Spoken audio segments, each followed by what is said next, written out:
Děkuji, pan Černohorský a pak ještě jeden tady kolega. Tak, dobrý den, jmenuji se Jiří Černohorský. Já nechápu, jak se na to ti policisté, kteří tam jsou, jak se na to můžete dívat.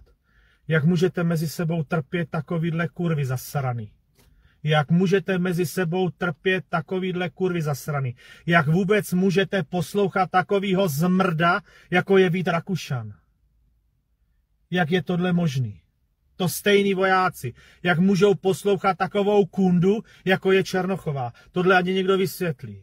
Protože věřte tomu, že kdybych měl tu moc, tak jsem na ministerstvu vnitra a udělám občanský zatčení toho zasranýho, skurvenýho zmrda ze stanu rakouskýho Rakušana. Vyjebanca vyjebanýho. Protože toto je jeho práce, toho hajzla. Jak se cítíte? Děkuju. Děkuji.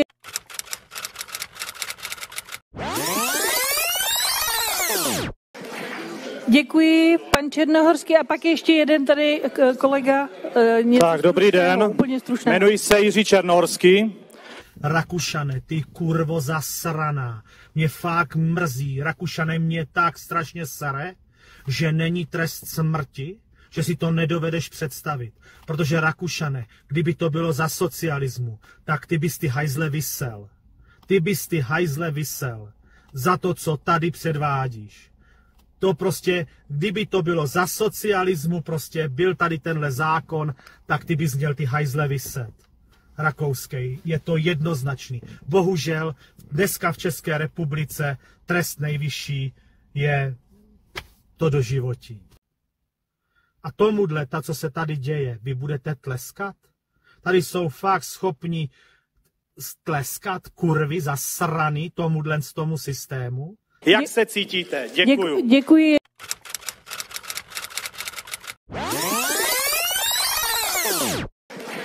Děkuji, pan Černohorský a pak ještě jeden tady kolega. Tak, dobrý den, jmenuji se Jiří Černohorský. A teď si představte, takováhle svině, jako je Rakušan, má pod sebou bezpečnostní složky. Přesně jak o tom mluví pan Hubert Lang z toho ANO. Vysvětlete mě, jak je možný, že tady, jak se ty poslanci, jak vy se můžete dívat na tohodle hajzla. To mě vysvětlete. Já bych to nedal v té poslanecké sněmovně. Já kdybych byl poslancem, tak vám říkám, už jsem dávno přelámal sanici tomu hajzlovi. Jen co bych ho viděl v poslanecké sněmovně. Jen co by překročil nějaký práh těch dveří. Tak si na toho hajzla počkám, jako ten poslanec, a rozbiju mu rypák. Rozbiju mu tam rypák. Protože s těmadle hajzlama, co s tím chcete dělat? Jak s nima chcete diskutovat s těmadle sviněma? Toto ani někdo vysvětlí. Jak se cítíte? Děkuju. Děkuji.